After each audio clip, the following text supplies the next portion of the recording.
जय द्वारकाधीश, जय काल भैरव, जय मेलडी माँ। तो टॉपिक है आज की उनकी दिल की बातें। ठीक है, आज है भाई 2 दिसंबर यानी कि शुक्रवार, and we are going to do the reading. ठीक है, I just switch the camera, I don't know recording में आवाज़ कैसी आ रही, बट लेट्स होप कि काफ़ी अच्छी आ रही होगी। ठीक है, let's hope that. And now we connect with the manifestation. ठीक है, आज हमने लिए टोटल 4 ऑब्जेक्ट्स। ये है tarot, strawberry oracle, we got Hindi oracle and fairy oracle. ठीक है, so let's connect to it. ये नया ओरेकल डेक आ चुका है, सो कनेक्ट करते हैं।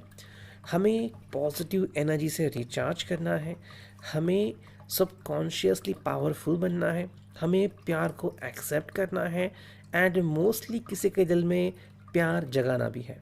ठीक है, अगर ऐसा हो जाए तो सारी दुनिया बहुत ही खुश हो जाएगी। ओके, ये प्यारा सा मैनिफेस्टेशन था। आई होप आपको भी काफ़ी अच्छा लगेगा। So let's connect to it. सबसे पहले करते हैं टैरो से शफलिंग। ये मैंने टैरो लिया है।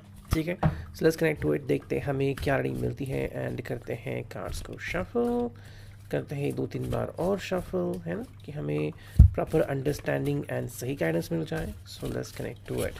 ठीक है, अब देखो हमें कौन से कार्ड्स मिलते हैं। 1, यहाँ के यहाँ 2, यहाँ के यहाँ 3, यहाँ के यहाँ 4, यहाँ के यहाँ 5, एंड यहाँ के यहाँ फाइनल 6। टोटल 6 कार्ड्स हमने अभी लिए हैं, एंड आई होप दैट इनसे हमें काफ़ी सारे सवालों के जवाब एंड काफ़ी सारी अंडरस्टैंडिंग मिल जाएगी। तो देखो, जो पहला कार्ड हमें मिला है ये है एस ऑफ सॉर्ड्स, यानी कि जेमिनाई, लिब्रा, एक्वेरियस। आप कुड सी दैट, है ना। तो भाई जेमिनाई, लिब्रा, एक्वेरियस के इस कार्ड में हमें क्या मिल रहा है, ये है भाई कनेक्शन बनाने की कोशिश एंड कनेक्शन प्रिजर्व करने की कोशिश। ठीक है, आई थिंक ये पर्सन आपको कहना चाहता है कि ये पर्सन काफ़ी लाजवाब है, आप उसके ऊपर भरोसा कर सकते हो, एंड ये पर्सन आपको बहुत चाहता भी है। ठीक है, सेकेंड जो बात वो आपसे करना चाहता है कि कहीं ना कहीं अगर ट्रस्ट इश्यूज़ हैं तो वो आप निकाल दीजिए, खुल के बात कीजिए, जो भी आपको कहना है अगर आप इनसे खुल के बात करते हो तो जो भी इनके मन में सवाल है या फिर जो भी बवंडर है वो सारा बाहर निकल जाएगा। क्या इंपॉर्टेंट है कि अंडरस्टैंड करना रिश्ते की अहमियत को। ठीक है, कई बार ऐसा होता है कि 2 लोगों में से कोई दूसरा सोचता है कि सिर्फ मुझे ही अंडरस्टैंडिंग है, इनको तो कोई पड़ी नहीं है। लेकिन जब आप प्यार से एक दूसरे से कम्युनिकेट करते हो, सूझ-बूझ के साथ सवाल पूछते हो, तो प्रॉपर अंडरस्टैंडिंग वाली आंसर शीट भी हमें उनसे मिल ही जाती है। ठीक है, सो ये था पहला कार्ड। सेकेंड जो कार्ड हमें मिला है, ओके मेरे साथ आ गया, वो है 4 of pentacles, taurus, Virgo, Capricorn. ठीक है, ये है अर्थ साइन, मिट्टी तत्व। अगर हम इसे देखते हैं तो क्या अंडरस्टैंडिंग मिलती है कि क्या इंपॉर्टेंट है ये समझना कि कई बार परिस्थितियाँ जैसी थी हम वैसी ही मेंटेन करते हैं। जैसे कि मे भी आप काफ़ी दिनों बाद अगर उनसे मिल रहे हो तो आपको इनमें कुछ चेंजेस नहीं दिखाई देते, लेकिन अच्छा लगता है कि काफ़ी दिनों बाद ही सही मिल तो गए मुझे, है ना। या फिर हम कहते हैं कि भाई इन्होंने तो भाई चेहरे वही हैं, ड्रेस वही है, कोई बदलाव नहीं है। तो इसका मतलब ये है कि ये पर्सन जैसे थे वैसे ही रहना चाहते हैं, और क्यों ना हो, हर किसी को बदलाव अच्छे नहीं लगते, ये काफ़ी इंपॉर्टेंट है, that you need to understand. Okay, जैसे कि अगर आप घर खरीदने जा रहे हो तो कोई लोग जो होते हैं वो बहुत ही सिंपल सा प्यारा सा घर खरीदते हैं, कोई कहता है कि नहीं भाई मुझे घर में ये चाहिए, मुझे वो चाहिए, तो हर एक की पसंद अलग अलग होती है। नेक्स्ट कार्ड हमें मिला है यहाँ पे भाई, ये है पेज ऑफ वॉन्ड्स, यानी कि एरीज, लियो, सैज। ठीक है, हम इसको स्ट्रेट ही लेंगे। ये चाहता है कि आपके दिल में इसके लिए प्यार जग जाए। ठीक है, हाँ, अब यहाँ पे क्या है कि ऐसा वो क्या कर सकता है, मे बी वो आपको पोस्ट करके थोड़ा सा इमोशनल बनाना चाहता है कि भाई ये आपके लिए तड़प रहा है, ये आपको मैसेज करना चाहता है। देखो, ये हर एक के ऊपर डिपेंड है, हर कोई कोशिश नहीं करेगा, लेकिन हाँ, दिल में बात तो ज़रूर आ सकती है ना, and that is very important. देखो, पेज ऑफ वॉन्ड्स में एक पर्सन चाहता है कि आप इसे अंडरस्टैंड करें, काउंटर एक्ट नहीं करें, बल्कि इसे समझें कि ये क्या कहना चाहता है। अब यहाँ पे कई लोगों के कुछ सवाल हो सकते हैं कि मेरा पर्सन तो बदलने को रेडी नहीं है, मेरा पर्सन चाहता है कि मैं ही बदलूँ, तो यहाँ पे पेज ऑफ वॉन्ड्स की एनर्जी नहीं आती। ठीक है, तो फिर ये कार्ड आपके लिए नहीं है। लेकिन जिनके लिए भी कार्ड, इसका मतलब है कि ये पर्सन आपको इमोशनल करना चाहता है कि आप इसे समझें। देखो भाई, ये अपनी कोशिशें कर रहा है, लेकिन मैंने ये नहीं कहा कि ये जो कोशिश कर रहा है वो सेटिस्फैक्ट्री है या फिर आपके लिए काफ़ी है। मे भी आपके हिसाब से इतनी मेहनत काफ़ी नहीं है। इस पर्सन ने अपने दिल को भी बदलना चाहिए, है ना। इसकी अंडरस्टैंडिंग कंप्लीट होनी चाहिए। तो जो आपके जज्बात हैं आप उसी के हिसाब से आगे बढ़ते हैं। नेक्स्ट कार्ड है भाई queen of cups, cancer, Scorpio, Pisces. भाई ये चीज़ें यहाँ पे ये पहले से ही बहुत ज़्यादा इमोशनल है, लेकिन क्या इमोशंस लेके पकड़े हुए हैं, है ना। जैसे किसी के हिसाब से भाई मैं ही बहुत ज़्यादा इमोशनल हूँ या फिर मुझे ही सब तकलीफ़ों का सामना करना पड़ता है, तो ऐसे में अगर ये पर्सन इसी सोच को रखता है तो वो आपकी सोच को अमान्य कर सकता है। बिकॉज ऑफ दैट काफ़ी सारे इश्यूज़ भी वहाँ पे आते हैं ना। अगर आप उनसे सवाल पूछते हो कि भाई व्हाट अबाउट मी, तो व्हाट अबाउट मी तब आता है जब ये पर्सन आपको भी उतने ही रिकग्नाइज करते हैं। नेक्स्ट कार्ड हमें मिला है वो है डेथ, स्कॉर्पियो का कार्ड वापस से आ गया। पर अगर हम इस डेथ को देखते हैं तो क्या अंडरस्टैंडिंग मिलती है कि ये चाहता है कि बदलाव हो जाए और बदलाव से घिरे, लेकिन कौन घिरे, आप घिरे या ये घिरे। ओके, जैसे कि आपको एक छोटा सा एग्जांपल देता हूँ। मान लेते हैं कि आप दोनों शादी करना चाहते हो, ठीक है, और आपसे एक्सपेक्ट किया गया कि आप थोड़े से बदलो। घर में पहले आप जो कपड़े पहनते थे आप यहाँ पे नहीं पहनोगे, थोड़ा सा अलग दिखावा होगा, एंड जो खाना बनना होगा वो भी अलग होगा, ऑयल भी होगा वो अलग होगा, ठीक है। आप रेडी हो कॉम्प्रोमाइज़ करने के लिए। ये जो बंदा है, ये जो व्यक्ति है, ये कितने चेंजेस कर रहा है अपने अंदर। मे बी पहले लेट उठते थे तो क्या आज भी लेट उठ रहे हैं, पहले कोई फ़िक्र नहीं थी कि आप अभी आपकी फ़िक्र कर रहे हैं। सो ये चीज़ देखने के लिए काफ़ी इंपॉर्टेंट है। सिर्फ अगर आप ही चेंजेस से गुजर रहे हो तो इस कार्ड का कोई फ़ायदा नहीं है, लेकिन दिखा सकते हैं कि मैंने आपके लिए बहुत कुछ किया। तो ये आपके ऊपर डिपेंड है कि सच में ये पर्सन आपके लिए बदल चुका है या आपको ही बदलना चाहता है। एंड जो नेक्स्ट कार्ड में मिला है वो king of cups, cancer, Scorpio, Pisces, ठीक है। लास्ट कार्ड अभी है यहाँ पे जो कि है नाइट वाला कार्ड, लेकिन पहले देखते हैं ये कार्ड जो कि एक कप्स वाला कार्ड। भाई यहाँ पे इसकी जो एनर्जी है कि मुझे कोई बीट कर ही नहीं सकता। अब यहाँ पे या तो आप एक्सपेक्ट कर सकते हो कि ये पर्सन आपसे कुछ डिमांड कर रहा है, या फिर आप एक्सपेक्ट कर सकते हो कि ये पर्सन आपसे कुछ मांग रहा है, यू नो।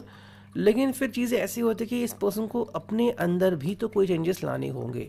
तो जिस व्यक्ति ने अपने अंदर चेंजेस कर लिए हैं आप उसको साफ साफ देख सकते हो, और जो चेंजेस नहीं कर रहा है वो आपसे आँख से आँख नहीं मिलाएगा, बल्कि आपसे ही एक्सपेक्ट करेगा कि आप खुद ही बदल जाओ। हालांकि जो लास्ट कार्ड है वो काफ़ी कुछ क्लियर कर देता है, जो कि नाइट ऑफ स्वॉर्ड्स। तो ये पर्सन फाइनली वोयाज पे निकले हैं कि नहीं, मुझे वो पाना ही है जो मेरा है, ठीक है। सो अगर आपको लग रहा है कि आपका पर्सन इन सब के बावजूद, अपने कन्फेशन देने के बावजूद अगर कहीं दूर चला गया है, कम्युनिकेशन नहीं कर रहा है, मतलब इस पर्सन को आगे बढ़ना है, let the person go away. आप अगर उसे रोकते भी हो तो उससे कोई फ़ायदा होगा नहीं। तो क्या इंपॉर्टेंट है, बी योर बेस्ट वर्जन। आप अपनी ज़िंदगी खुशहाली से जिए। अब देखते हैं स्ट्रॉबेरी ओरेकल से हमें क्या रीडिंग मिलती है। करते हैं कार्ड्स की शफलिंग एंड चुनते हैं 3 कार्ड, ठीक है। चलो एक और बार करते हैं शफल, यस। ये आ गया पहला कार्ड, ये आ गया दूसरा कार्ड, और ये आ गया तीसरा कार्ड, ठीक है।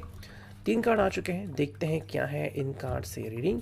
जो पहला कार्ड है वो है turn off the phone for some time. ये शायद उनके लिए, आपके लिए एक सॉल्यूशन हो सकता है। अगर ये बार बार लगातार फ़ोन कर रहे हैं, फिर अगर आपको लग रहा है कि इनका कभी फ़ोन आ सकता है और इसी अट्टहास में आपने बहुत से दिन गंवाए हैं, so you can turn off the phone for some time, ताकि मन को शांति मिले, तसल्ली मिले। सेकेंड कार्ड है believe in your own power. ये आपके लिए भी है, और अगर ये पर्सन सच्चाई की राह पे है तो उसके लिए भी है। देखो, इसको या फिर आपको किसी और से डरने की ज़रूरत नहीं है। प्यार करना कोई प्रॉब्लम नहीं है, लेकिन प्यार को निभाना, सिर्फ एक निभा रहा है और दूसरा नहीं निभा रहा है तो इश्यूज़ आ रहे हैं, है ना। तो वो चीज़ें यहाँ पे कि आपको पहली बात तो अपने ऊपर विश्वास रखना होगा कि मैं जो कर रही हूँ बहुत सही है, एंड अगर आप सही हो तो आपको डरने की ज़रूरत बिल्कुल भी नहीं है। जो थर्ड कार्ड यहाँ पे आ चुका है बहुत ही क्लियर अंडरस्टैंडिंग के साथ, try to make a choice. जैसे कि मैंने कहा, अगर ये पर्सन के ऊपर बहुत सी जिम्मेदारियां हैं तो ये पर्सन दूर नहीं भाग सकता है। उसकी सबसे पहली प्रायोरिटी होगी कि वो सब चीज़ों का समाधान करें जो उसे आगे बढ़ने से रोकता है, बिकॉज यहाँ पे आप भी आते हो, है ना। शायद वो इन चीज़ों की तरफ ध्यान नहीं देता, लेकिन आप तो देते हो, तो वो चीज़ यहाँ पे जाननी काफ़ी इंपॉर्टेंट है। देखते हैं यहाँ पे हमें क्या रीडिंग मिलती है। 1 2 3 एंड फाइनल 4। ठीक है, तो 4 कार्ड हमें इस ओरेकल से मिले हैं। देखते हैं क्या है रीडिंग। जो पहला कार्ड है वो है सेल्फ एस्टीम। देखो, इसका मतलब ये भी हो सकता है कि शायद इस पर्सन का जो सेल्फ एस्टीम है उसका बैलेंस बिगड़ गया है, या फिर कहीं ना कहीं आपका सेल्फ एस्टीम काफ़ी इंपॉर्टेंट है। आपने ऐसे कई सारे एग्जाम्पल देखे होंगे कि शादी से पहले लड़की जो थी वो बहुत एक्टिव थी एंड काफ़ी सारे प्रोफेशन में थी, या फिर एक अपनी ही लाइफ में जी रही थी। शादी के बाद सब कुछ बदल गया। अब जैसा कि हस्बैंड बोलता है, फैमिली वाले बोलते हैं, वैसे बिहेव करता है। तो इसमें क्या है, उस पर्सन का सेल्फ एस्टीम कहाँ है फिर। तो अगर ये बात आपको तकलीफ देती है तो आपको अपने सेल्फ एस्टीम को मैनेज करना ही होगा।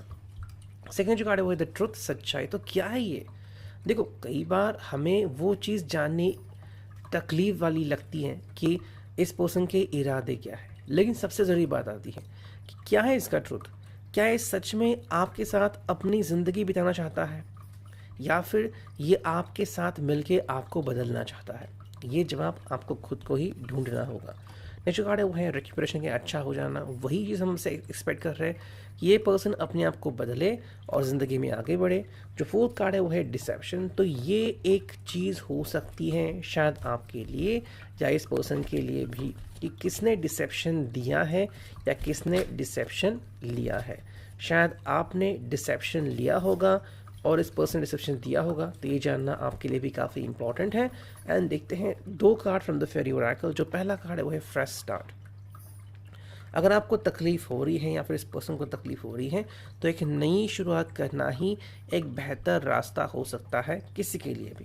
हालांकि जो सेकंड कार्ड है वो है यू नीड टू प्रायोरिटाइज, यानी कि भाई कहीं ना कहीं पे इस पर्सन को फिक्स करना होगा अपना माइंडसेट। एंड आपको भी, अगर आप अपना माइंडसेट फिक्स नहीं कर रहे हो, दोबारा वही गलती कर रहे हो, तो आपको बदले में कुछ नहीं मिलेगा। क्या इंपॉर्टेंट है, जैसा कि समय है उसके अनुसार ही आपको बिहेव करना होगा। ये था reading. I hope it was right. Thank you, take care, good bye.